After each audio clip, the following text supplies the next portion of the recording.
Hello students, this is Dipali Pandey and I welcome you on your favorite channel अभ्यास institute. अभ्यास institute पर हम लोग पढ़ रहे हैं चैप्टर अल्टरनेटिंग करंट और इस चैप्टर में मैं आपको काफ़ी सारे टॉपिक्स पहले ही कवर कर चुकी हूँ।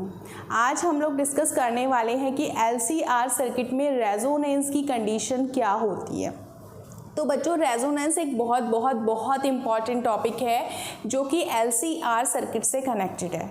अगर हम बात करें LCR सर्किट की तो उसमें हमें जोड़ना होता है एक इंडक्टेंस, हमें चाहिए होता है एक कैपेसिटेंस और एक रेजिस्टेंस। ये तीन कंपोनेंट चाहिए होते हैं हमें LCR सर्किट बनाने में, जैसा कि इसके नाम से पता चल रहा है LCR। ठीक है, तो L for inductance, C for capacitance and R for resistance. ये जब तीनों कंपोनेंट्स को एक साथ जोड़ा जाता है तो सर्किट कहलाता है LCR सर्किट। और इस सर्किट के बारे में जैसा कि मैंने अपनी लास्ट वीडियो में आप लोगों को बताया है कि इस सर्किट का जो इम्पीडेंस होता है उसका फॉर्मूला जो निकल करके आया था वो था R² plus XL minus XC का होल स्क्वायर। अगर बच्चों आपने अभी तक वो वाला वीडियो नहीं देखा है जिसका टाइटल है LCR सर्किट, तो फटाफट से अभ्यास इंस्टीट्यूट पर जाइए और LCR सर्किट को वॉच कीजिए, तभी आपको आज का टॉपिक समझ में अच्छे से आएगा। ठीक है, तो LCR सर्किट का ये जो है ये कहलाता है इम्पीडेंस। जैसे लाइक आप लोग इस तरीके से समझिए कि अगर एक सिर्फ रेजिस्टेंस कनेक्टेड है, लाइक एक सर्किट सिर्फ और सिर्फ रेजिस्टेंस कंपोनेंट कैरी करता है तो उसका जो रेजिस्टेंस है उसको हम R से शो करते हैं। अगर एक सर्किट जो कि प्योर इंडक्टिव है तो उसकी रेजिस्टेंस को हम XL से शो करते हैं। सो हमने पहले ही बात की हुई है किसकी, हमने पहले ही बात की है R की, हमने बात की है XL की और हमने बात की है किसकी, XC की। XC क्या कहलाता है, कैपेसिटिव बोलो, कैपेसिटिव रिएक्टेंस। XL क्या कहलाता है, इंडक्टिव रिएक्टेंस। और R क्या कहलाता है, सिर्फ और सिर्फ रेजिस्टेंस। आई होप आप लोग चीज़ों को मेमोराइज कर रहे हो क्योंकि ये सारी की सारी चीज़ें हम पढ़ चुके हैं। रिकैप्चुलेशन इज़ वेरी नेसेसरी। अगर हम पुरानी पढ़ी हुई चीज़ों को नई पढ़ी हुई चीज़ों से कनेक्ट करते हैं तो एक फ़्लो में हमारे पास सारी चीज़ें आने लग जाती हैं, हमें अच्छे से मेमोराइजेशन हो जाता है और वो हमारी मेमोरी में ज़्यादा समय तक बनी रहती हैं। अगर हम इन तीनों को कंबाइन कर रहे हैं, L को, C को और R को, यानी कि हम इन तीनों के रेजिस्टर्स को भी कंबाइन कर रहे हैं बच्चों, एक ऐसा सर्किट बनाना पॉसिबल नहीं है जो कि प्योर रेजिस्टिव हो, प्योर इंडक्टिव हो, प्योर कैपेसिटिव हो। ऐसा एक्सपेरिमेंटली पाया गया है। अगर हमने एक ऐसा सर्किट डिज़ाइन किया जो कि प्योर रेजिस्टेंस रखता है तो उसका कुछ ना कुछ इंडक्टेंस और कैपेसिटेंस भी होगा। अगर हमने एक ऐसा सर्किट लिया जो कि प्योर इंडक्टिव है तो उसका कुछ ना कुछ कैपेसिटेंस और कुछ ना कुछ रेजिस्टेंस होगा। और सेम चीज़ लागू होती है कैपेसिटर के केस में भी। तो I hope now this concept is clear to you all कि LCR सर्किट की बात हम क्यों कर रहे हैं। ये तीनों कंपोनेंट्स हैं, ये तीनों बेस्ट फ्रेंड्स हैं और ये सर्किट हर चीज़ में, हर डिवाइस में, चाहे वो आपकी मोबाइल हो, चाहे वो आपका रेडियो हो, चाहे वो आपका टेलीविज़न हो, चाहे कोई भी मशीनरी हो, वर्ल्ड वाइड ये पाया गया है कि ये हर किसी रिसीवर सर्किट में पाया जाता है। Means that is why this is also called selector circuit. हम इसको सेलेक्टर सर्किट भी कहते हैं। और ये सर्किट कहाँ पर प्रेजेंट होता है बच्चों, it is present in receiver part में प्रेजेंट होता है। किसके रिसीवर में, डिवाइस के रिसीवर में। जो आपके पास डिवाइस है ना उसमें प्रेजेंट होता है LCR सर्किट। अगर मेरे पास एक फ़ोन है तो फ़ोन में जो सिम कार्ड होगा उसमें उसका एक LCR सर्किट होगा, रेडियो है उसमें LCR सर्किट होगा, टेलीविज़न में LCR सर्किट होगा, लाइक सो। बट डिपेंड करता है कि हमारे पास क्या गैजेट है। हम किसी LCR सर्किट की फ्रिक्वेंसी को सेट कर सकते हैं, किसी की जो है फ्रिक्वेंसी क्या होती है, कांस्टेंट होती है, जिसको हम चेंज नहीं कर पाते। तो हम यहाँ पर बात कर रहे हैं एक ऐसी डिवाइस की जो कि LCR डिवाइस है। और इसकी एक पर्टिकुलर क्या है, फ्रिक्वेंसी है। ठीक है, तो अगर हम इसके इम्पीडेंस की बात करें तो इम्पीडेंस में क्या है, किस पे डिपेंड कर रहा है इम्पीडेंस, आर पर, एक्सएल पर और एक्ससी पर। अब एक एक करके हम तीनों कंडीशंस पर जाते हैं। जैसे मैं अगर कंडीशन नंबर 1 लूँ, यानी कि अगर मैं केस 1 लूँ, केस 1 में जब एक्सएल बड़ा है एक्ससी से, मान लिया एक्सएल जो है वो एक्ससी से बड़ा है। अब आप सोचो जब एक्सएल एक्ससी से बड़ा होगा तो जो जेड की वैल्यू होगी उसमें जब ये होता है R square plus XL minus XC का होल स्क्वायर, तो जब एक्सएल एक्ससी से बड़ा होगा, जब एक्सएल एक्ससी से बड़ा होगा तो जाहिर सी बात है यहाँ पर जो नेट वैल्यू आएगी एक्सएल माइनस एक्ससी, उसमें किसकी वैल्यू दिखाई देगी, इंडक्टेंस की। ठीक है, तो यानी कि इसकी कुछ ना कुछ वैल्यू होगी, एक्सएल और एक्ससी की क्या होगी, कुछ ना कुछ वैल्यू रही होगी, और वो वैल्यू किसके टर्म्स में आने वाली है, इंडक्टेंस के टर्म्स में आने वाली है। यानी कि जब एक्सएल जो है एक्ससी से बड़ा है तो सर्किट जो है वो कहलाएगा, सर्किट क्या कहलाएगा, इंडक्टिव। क्योंकि बच्चों जब रेजिस्टेंस है ना, तो रेजिस्टेंस में तो वोल्टेज और करंट दोनों होते हैं सेम फेज में, तो रेजिस्टेंस तो न्यूट्रल है, वो कहेगा यार तुम कुछ भी करो मुझे कोई फर्क नहीं पड़ता। बट अगर एल आ गया वहाँ पर, इंडक्टेंस आ गया, तो इंडक्टेंस कहेगा कि ये तो मेरा फील्ड है, यहाँ पर मेरा राज चलेगा। तो इस तरीके से एक्ससी क्या हो जाएगा, वो छुप जाएगा। क्यों छुप जाएगा, क्योंकि उसकी वैल्यू क्या हो गई है, एक्सएल की वैल्यू से कम हो गई है, इसलिए एक्सएल माइनस एक्ससी का जो नेट वैल्यू होगा वो इंडक्टेंस के टर्म्स में आएगा, और उस कंडीशन में हम सर्किट को क्या बोलेंगे, इंडक्टिव। ठीक है, अब केस नंबर 2 अगर हम ले लें, हमने केस नंबर 2 लिया, केस 2 में क्या होगा, हमने फ्रीक्वेंसी को घटा दिया, हमने एक्सएल की वैल्यू को एक्ससी से क्या कर दिया, कम कर दिया। जब हम एक्सएल की वैल्यू को एक्ससी से कम करेंगे तब ये जो नेट वैल्यू आएगी, एक्सएल माइनस एक्ससी की जो वैल्यू आएगी उसमें कौन बड़ा है, एक्ससी बड़ा है। अब जब एक्ससी बड़ा है बच्चों तो भाई नेगेटिव होगा, डिफरेंस दोनों का नेगेटिव होगा, बट स्क्वायर करेंगे तो क्या हो जाएगा, वो पॉजिटिव हो जाएगा। और जब वो पॉजिटिव हो जाएगा तो अब किसका राज चलने वाला है, अब राज चलने वाला है कैपेसिटेंस का। भाई जो अच्छा परफॉर्म करेगा वही विनर होगा, तो यहाँ पर अच्छा परफॉर्म करने वाला कौन है, कैपेसिटर।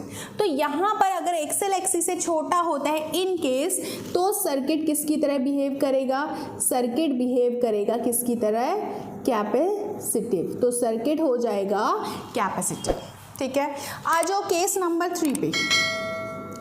केस नंबर 3 में जब एक्सएल और एक्ससी हो गए बराबर, मान लिया कि एक्सएल और एक्ससी जो हो गए बराबर, जब एक्सएल और एक्ससी, भाई इसका जो रेजिस्टेंस है और जो इसका जो रेजिस्टेंस है वो इफ़ इन केस हो गया बराबर, हमने कुछ ऐसी फ्रीक्वेंसी सेट की जिस पर एक्सएल और एक्ससी की वैल्यू हो गई बराबर, तो उस केस में एक्सएल और एक्ससी जब बराबर होंगे तो उनका डिफरेंस क्या होगा, 0। उस कंडीशन में जब उनका डिफरेंस 0 होगा तब जेड की वैल्यू किसके बराबर मिलेगी, आर के बराबर मिलेगी। And this is the main condition जिसको हम बोलते हैं रेजोनेंस कंडीशन। और इस कंडीशन में जो करंट फ्लो होगी किसी भी सर्किट में, वो करंट पहुंच जाएगी अपनी पीक वैल्यू पे, मैक्सिमम वैल्यू देगी करंट, और पावर जो होगी सर्किट की वो मैक्सिमम हो जाएगी, और उस फ्रिक्वेंसी पर जो है करंट भी मैक्सिमम है, पावर भी मैक्सिमम है, बट इम्पीडेंस जो होगा वो हो जाएगा मिनिमम। और देखिए जेड की वैल्यू आर है, यानी कि जो सर्किट होगा that circuit will be pure resistive circuit. तो इस सर्किट को हम क्या बोलेंगे, सर्किट क्या कहलाएगा बच्चों, सर्किट इज प्योर रेजिस्टिव। ठीक है, तो ये वाली बात आप ये तीनों कंडीशंस याद करोगे, और इस कंडीशन को हम ऐसे भी प्रूफ कर सकते हैं कि हमने एक फॉर्मूला पढ़ा था कि फाई इक्वल टू होता है tan inverse XL minus XC upon R. तो यानी कि अगर एक्सएल जो है वो एक्सी के बराबर है तो फाई जो होगा उसकी वैल्यू क्या आने वाली है, tan inverse XL minus XL means दोनों क्या है, बराबर है। तो tan इनवर्स क्या हो गया, 0/r। अब 0/r मीन्स क्या हो गया, tan इनवर्स 0, और tan इनवर्स 0 का मतलब क्या हुआ, फाई की वैल्यू क्या मिल गई, 0। तो इस कंडीशन में जो फेज डिफरेंस होगा वो क्या हो जाएगा, 0। ठीक है, तो सर्किट क्या होगा, प्योर रेजिस्टिव। यानी कि अगर हम बात करें रेजोनेंस की, अब हमने अपना टॉपिक यहाँ पे डाल दिया है रेजोनेंस। तो रेजोनेंस क्या हुआ, एक LCR सर्किट की वो कंडीशन जिसमें उसका एक्सएल और एक्सी हो जाए क्या, बराबर। तो उस कंडीशन को हम बोलते हैं रेजोनेंस की कंडीशन।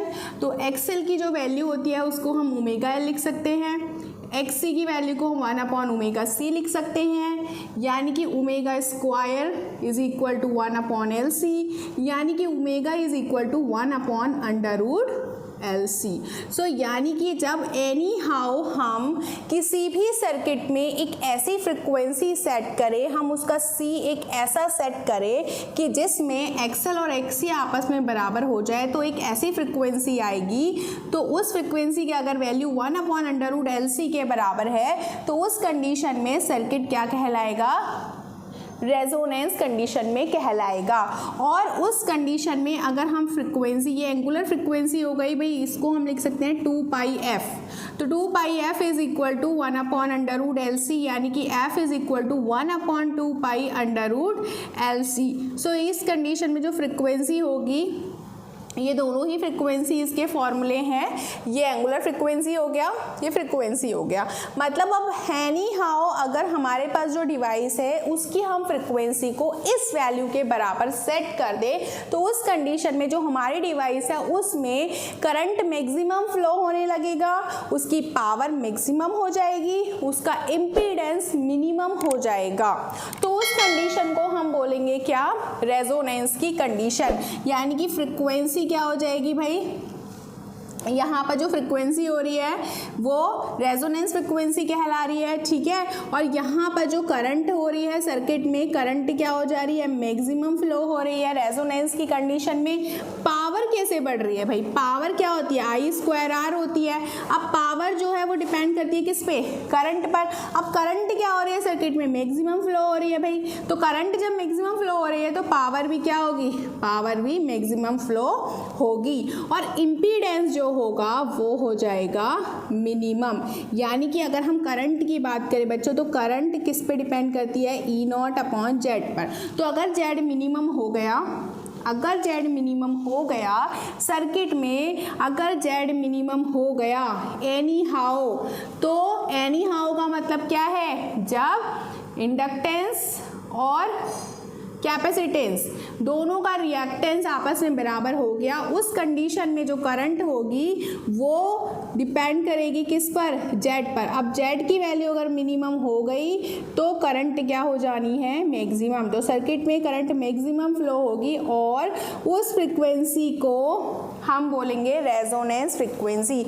वो सर्किट की रेजोनेंस फ्रिक्वेंसी कहलाएगी इफ इन एनी केस उस फ्रिक्वेंसी का कोई भी सिग्नल उसको रिसीव होता है सोर्स से। ठीक है, तो उस सोर्स के साथ इसकी क्या हो जाएगी, ट्यूनिंग हो जाएगी, मैचिंग हो जाती है। अगर हो जाएगी तो उस फ्रिक्वेंसी के सिग्नल को हमारा डिवाइस कैच कर लेगा और उसके सिग्नल हमारे किसमें, टेलीविज़न में, मोबाइल में और या फिर हमारे सर्किट में वो कैच हो जाएंगे और फिर वो फ्रिक्वेंसी क्या होगी, कैच हो जाएगी। ठीक है, तो ये वाला आपको इतना पोर्शन आई होप ये समझ में आया है। ठीक है, अब एक ऐसा क्वेश्चन आ सकता है बच्चों कि क्या हम रेजोनेंस की कंडीशन को एक ऐसे सर्किट में क्रिएट कर सकते हैं जो कि प्योर रेजिस्टिव है। तो ये बात मैं आपसे पहले ही डिस्कस कर चुकी हूँ कि भाई अगर कोई भी सर्किट प्योर रेजिस्टिव है तो ऐसा ज़रूरी नहीं है कि उसमें इंडक्टेंस और कैपेसिटेंस ना हो, कुछ ना कुछ इंडक्टेंस और कैपेसिटेंस होगा ही। अगर हम बात करें एक ऐसे सर्किट की जो कि प्योर इंडक्टिव नहीं है, प्योर कैपेसिटिव नहीं है, प्योर रेजिस्टिव नहीं है, मतलब एक आरएल सर्किट है मान लिया। अब आरएल सर्किट है तो क्या ये रेजोनेंस की कंडीशन को क्रिएट कर सकता है, या फिर आरसी सर्किट है तो क्या ये रेजोनेंस की कंडीशन को क्रिएट कर सकता है? ऐसा नहीं है। देखो, अगर हम इसके इम्पीडेंस की बात करें तो इसका इम्पीडेंस क्या होगा, आर स्क्वायर प्लस एक्सएल का स्क्वायर। इसका इम्पीडेंस क्या होगा, आर स्क्वायर प्लस एक्सी का स्क्वायर। अब एक एलसीआर सर्किट ही ऐसा सर्किट होता है जिसका अगर हम फेजर डायग्राम ड्रॉ करें तो उसमें वी आर और करंट सेम फेज में होते हैं, जबकि वोल्टेज जो होती है इंडक्टेंस वाली वो 90 डिग्री क्या होती है, लीड कर रही होती है, और यहाँ पर वीसी जो होती है वो 90 डिग्री लैग कर रही होती है। यानी कि एलसीआर सर्किट में ही जो वोल्टेज होती है across inductor end voltage across capacitor is with 180 degree in face. तो यानी कि जो वोल्टेज क्रिएट होगी एल में और जो वोल्टेज क्रिएट होगी सी में, वो एक दूसरे को क्या कर देती है, कैंसिल कर देती है। ठीक है, तो ये वोल्टेज जब एक दूसरे को कैंसिल कर देती है तो उस कंडीशन में हमको मिल जाता है सर्किट कैसा, प्योर रेजिस्टिव। और उस केस में कोई झंझट ही नहीं है कि भाई एल का कंपोनेंट या सी का कंपोनेंट कोई कहीं से आकर के थमक जाए, ऐसा नहीं है। ठीक है, तो यानी कि एलसीआर सर्किट को हमें इस तरीके से सेट करना होता है कि जब एक्सएल और एक्सी बराबर हो जाए तो उस कंडीशन में सिर्फ सर्किट में कौन वर्क कर रहा होता है, सिर्फ और सिर्फ सर्किट जो है वो प्योर रेजिस्टिव होता है और उसमें सिर्फ और सिर्फ रेजिस्टेंस का राज चल रहा होता है। ठीक है, तो अगर हमने सर्किट आरएल डिजाइन किया तो भाई इस कंपोनेंट को कौन कैंसिल करने आएगा, कितना भी लो कर दो बट होगा ना कुछ ना कुछ। अगर आपने भाई प्योर आर और सी सर्किट ले लिया तो उसमें सी के कंपोनेंट को कैंसिल कौन करने आएगा। तो इसलिए हमें एलसीआर सर्किट लेना होगा जो कि R square plus XL minus XC पर डिपेंड करेगा। इसमें हम आर की वैल्यू को तो टच नहीं कर सकते, क्योंकि आर की वैल्यू को हमने टच किया तो इसमें कोई फर्क नहीं पड़ने वाला है, फिर भी उसमें एक्सएल और एक्सी रहेंगे। तो हम किसको सेट करेंगे, हम सेट करेंगे एल की वैल्यू को और सी की वैल्यू को। ठीक है, फॉर एग्जांपल रेजोनेंस की कंडीशन में जब हम ट्यूनिंग कर रहे होते हैं सर्किट में, तो ट्यूनिंग आपकी किससे होती है, आपकी ट्यूनिंग होती है आपके बेस्ट फ्रेंड से। यस और नो भाई, क्लास में बहुत सारे बच्चे पढ़ रहे हैं, बहुत सारी फ्रिक्वेंसीज हैं हमारे चारों तरफ, बहुत सारी इलेक्ट्रोमैग्नेटिक वेव्स हैं, बहुत सारी सिग्नल्स आ रहे हैं बहुत सारे स्टेशंस से, बट आपकी क्लास में बहुत सारे बच्चे हैं, लेकिन आपका दिल किससे मिलता है, आपका दिल मिलता है आपके बेस्ट फ्रेंड से। क्या आपका दिल बहुत सारे बच्चों से मिलता है, नहीं ना। बेस्ट फ्रेंड क्या होता है, बेस्ट फ्रेंड एक या दो ही होते हैं, है ना, और उसमें सबसे बेस्ट जो होता है वो आपका बेस्ट फ्रेंड होता है, अदरवाइज दोस्त तो बहुत सारे होते हैं। तो सेम वे बच्चों, अगर हमें एलसीआर सर्किट जो है एक सेलेक्टर सर्किट है जो कि हमें सिग्नल्स को सेलेक्ट करने में हेल्प करता है, हमारी डिवाइस की एक फ्रिक्वेंसी होती है, ठीक है, वो उसकी नेचुरल फ्रिक्वेंसी कहलाती है। तो हमें उसको इस तरीके से सेट करना है कि जो हमें चाहिए, जो डिज़ायर सिग्नल हमें चाहिए, वो डिज़ायर सिग्नल की फ्रिक्वेंसी एनी हाउ हमारे सर्किट की फ्रिक्वेंसी के बराबर हो जाए, तो वो वांटेड सिग्नल हम क्या कर सकते हैं, कैच कर लेते हैं, और इसको बोलते हैं ट्यूनिंग इन एलसीआर सर्किट। उसके बारे में हम थोड़ा सा डिटेल में पढ़ेंगे, but not in this video, in next video. अब अगर हम ग्राफ की बात करें एलसीआर सर्किट की, भाई अब हमने बात की, हमने क्या देखा, एलसीआर सर्किट के कुछ फीचर्स पढ़े। क्या क्या फीचर्स पढ़े हमने, पहला फीचर हमने ये पढ़ा कि एलसीआर सर्किट में रेजोनेंस की कंडीशन में एक्सएल और एक्सी क्या होंगे, बराबर होंगे। दूसरी चीज़ हमने क्या पढ़ी, पहली कंडीशन हमने पढ़ ली कि भाई एक्सएल और एक्सी क्या होंगे, बराबर होंगे। दूसरा हमने क्या पढ़ा, भाई करंट क्या होगी, मैक्सिमम होगी रेजोनेंस की कंडीशन में। तीसरी चीज़ हमने क्या पढ़ी कि जो पावर होगी ना, पावर आई नॉट स्क्वायर, भाई आई नॉट क्या है, भाई मैक्सिमम वैल्यू है, तो पावर भी क्या होगी, मैक्सिमम होगी। सर्किट में जो फेज होगा ना वो क्या होगा, ज़ीरो होगा। फेज ज़ीरो का मतलब क्या है कि वोल्टेज और करंट सेम फेज में होंगे, उसमें कोई भी फेज का जो क्या नहीं होगा, फेज का डिफरेंस नहीं होगा। और हमने क्या पढ़ा, इम्पीडेंस क्या होगा, मिनिमम होगा, ठीक है। इम्पीडेंस मिनिमम होगा तभी तो करंट क्या होगी, ज़्यादा होगी।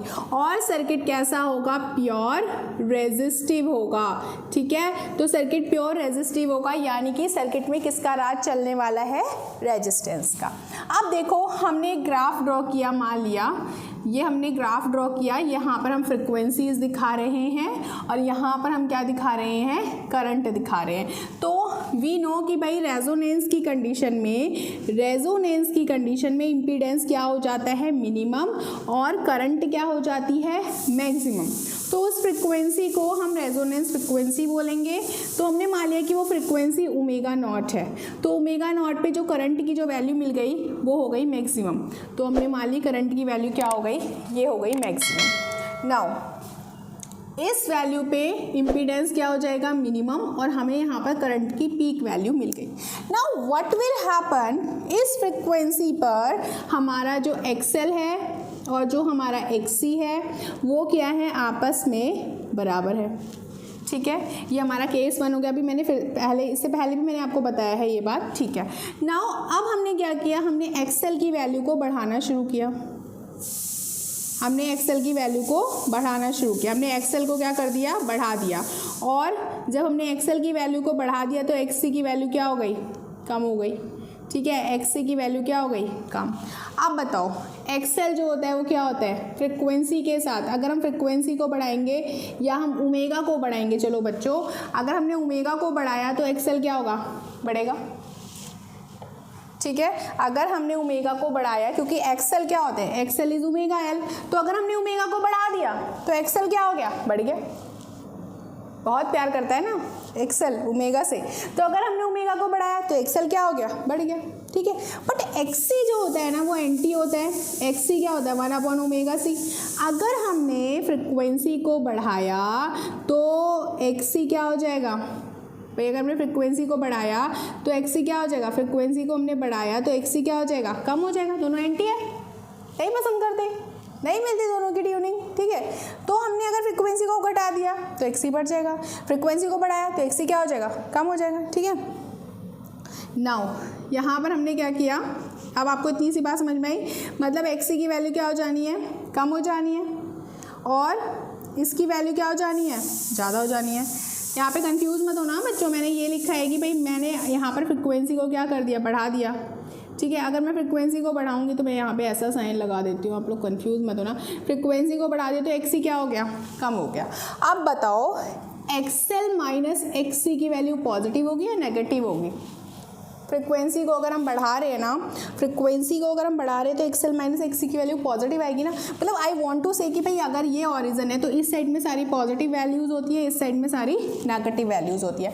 तो अगर हमने फ्रिक्वेंसी को बढ़ाया, हमने एक्सएल को बढ़ाया तो एक्सएल माइनस एक्सी जो आएगा वो पॉजिटिव आएगा, बट उसकी वैल्यू तो घट रही है ना भाई, इसकी वैल्यू तो कम ही हो रही है ना, हो रही है ना, कम ही तो हो रही है भाई। एक्सएल आप बढ़ा रहे हो, एक्सी आप घटा रहे हो, तो एक्सएल माइनस एक्सी की वैल्यू क्या हो गई, कम हो गई, ठीक है। अब यानी कि जब आपने फ्रिक्वेंसी को बढ़ाया तो जो करंट थी हमारी उसका फॉर्मूला होता है I = E/Z। अब रेजोनेंस की कंडीशन में Z क्या था, मिनिमम था। अब इसकी कुछ ना कुछ वैल्यू तो आई ना, एक्सएल माइनस एक्सी, भाई रेजोनेंस की कंडीशन में इसकी वैल्यू हो गई थी 0। अब एक्सएल माइनस एक्सी की कुछ तो वैल्यू आई, उस वैल्यू को हम स्क्वायर करेंगे तो कुछ और वैल्यू आएगी, और वो वैल्यू अब जब R में ऐड होगी तो Z की वैल्यू क्या हो जाएगी, बढ़ जाएगी। और जब Z की वैल्यू बढ़ जाएगी तो करंट घट जाएगी, समझे ना। मतलब हमने जब Z की वैल्यू को घटाया, Z की वैल्यू को हमने बढ़ाया तो करंट क्या हो गई, कम हो गई, बात समझे। तो यानी कि जो हमारी करंट है ना वो इस साइड में क्या होगी, कम होती रहेगी, होती रहेगी, होती रहेगी, और हमें कुछ इस तरीके का ग्राफ मिलेगा, ठीक है। इस तरीके का हमें ग्राफ मिलेगा। इसको थोड़ा सा सुंदर सा बना लेते हैं, इस तरीके का आपको ग्राफ मिलेगा, ठीक है। तो ये देखो ये क्या हो रहा है, करंट की जैसे जैसे हम फ्रिक्वेंसी बढ़ा रहे हैं वैसे वैसे हमारी करंट क्या होती जा रही है, कम होती जा रही है, ये कम होती जा रही है हमारी करंट, ठीक है। अब हमने क्या किया, थर्ड कंडीशन, हमने एक्सएल की वैल्यू को क्या कर दिया, कम कर दिया। अब हमने एक्सएल की वैल्यू को कम कर दिया, जब हमने एक्सएल की वैल्यू को घटाया तो एक्ससी क्या हो गया, बढ़ गया। समझ रहे हो ना भाई, इतना मैं सुंदर डायग्राम नहीं बना रही, मतलब अब हमने क्या किया, हमने एक्सएल की वैल्यू को कम कर दिया। अब जब हमने एक्सएल की वैल्यू को कम किया तो एक्ससी की वैल्यू क्या हो गई, बढ़ गई। ठीक है, जब हमने एक्सएल की वैल्यू को कम किया तो एक्ससी की वैल्यू बढ़ गई। अब जब एक्सएल और एक्ससी की वैल्यू को हमने बढ़ाया घटाया तो फिर भी वैल्यू मिलेगी, जेड की वैल्यू तो फिर भी बढ़ेगी, क्योंकि एक्सएल माइनस एक्ससी की जो भी वैल्यू आएगी वो नेगेटिव होगी भले ही, बट इसको स्क्वायर करके वो पॉजिटिव हो जाएगा, जो कि आर स्क्वायर में ऐड हो जाएगा, यानी कि हमें जेड की वैल्यू मिलेगी। जेड की वैल्यू अभी भी बढ़ेगी, बट ग्राफ ना बच्चों, ग्राफ हो जाएगा इस डायरेक्शन में। तो हमारा जो ग्राफ आएगा वो कुछ इस तरीके से आएगा।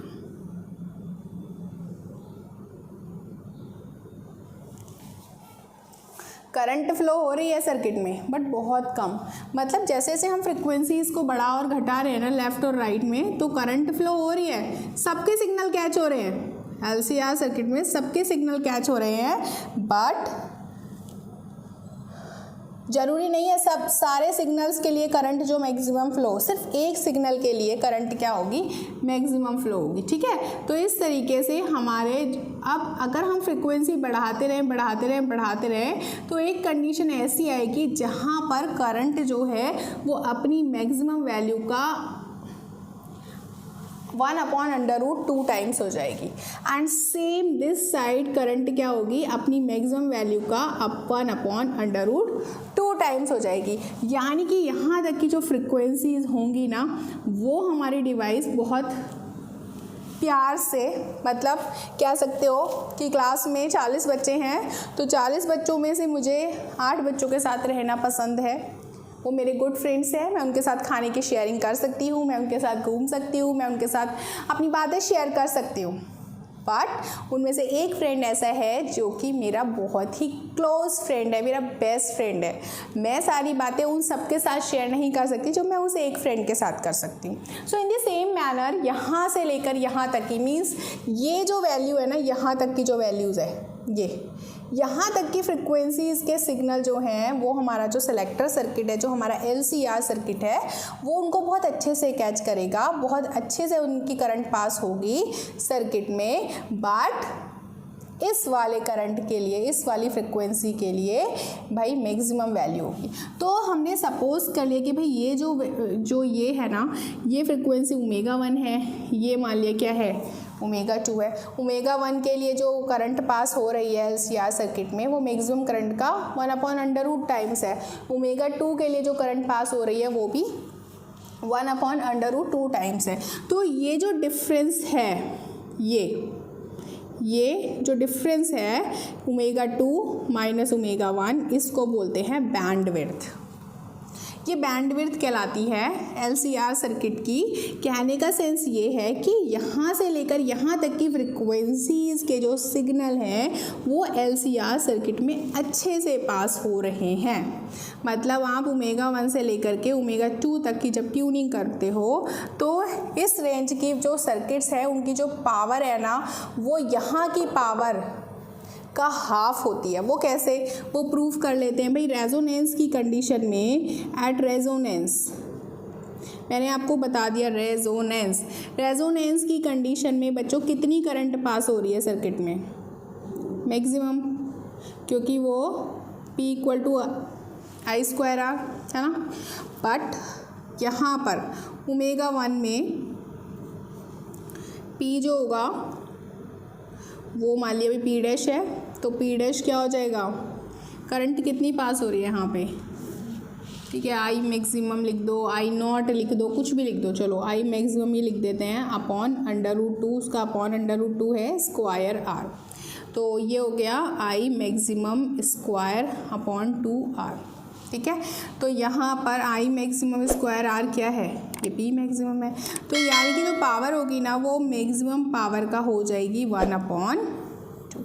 इसीलिए इस पॉइंट को और इस पॉइंट पे यहाँ पर जो है यहाँ की पावर का, यहाँ पे अगर मैक्सिमम पावर है तो यहाँ पर मैक्सिमम पावर का अपॉन 2 टाइम्स होती है। तो ये वाला पॉइंट और ये वाला पॉइंट, ये पॉइंट कहलाते हैं क्या, हाफ पावर पॉइंट। ठीक है, तो हाफ पावर पॉइंट का मतलब क्या है कि अगर कोई भी लाइक उस पावर के सिग्नल्स जो हैं उसमें जो सर्किट जब रेजोनेंस में है तो किसी एक पर्टिकुलर फ्रिक्वेंसी के लिए अगर मैक्सिमम पावर फ्लो हो रही है तो वो जो ओमेगा 1 और ओमेगा 2 जो साइड वाले हैं ना, उनके लिए उस मैक्सिमम पावर का हाफ पावर जो है वो सर्किट में फ्लो होगा।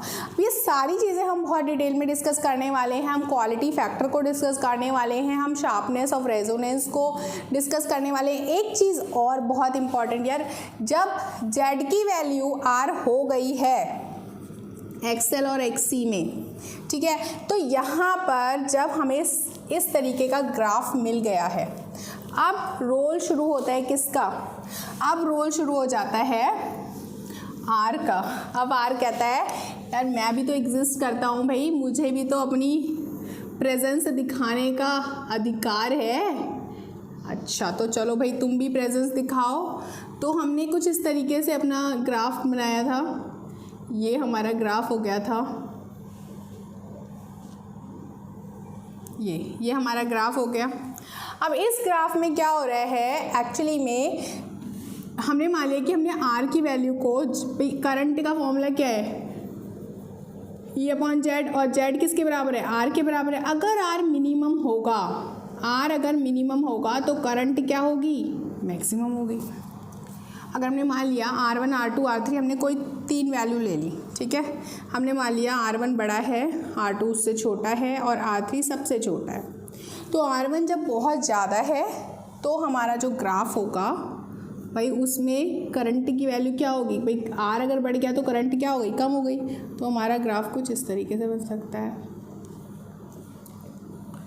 आइडेंटिकल होगा हाँ दोनों साइड से ग्राफ, ठीक है।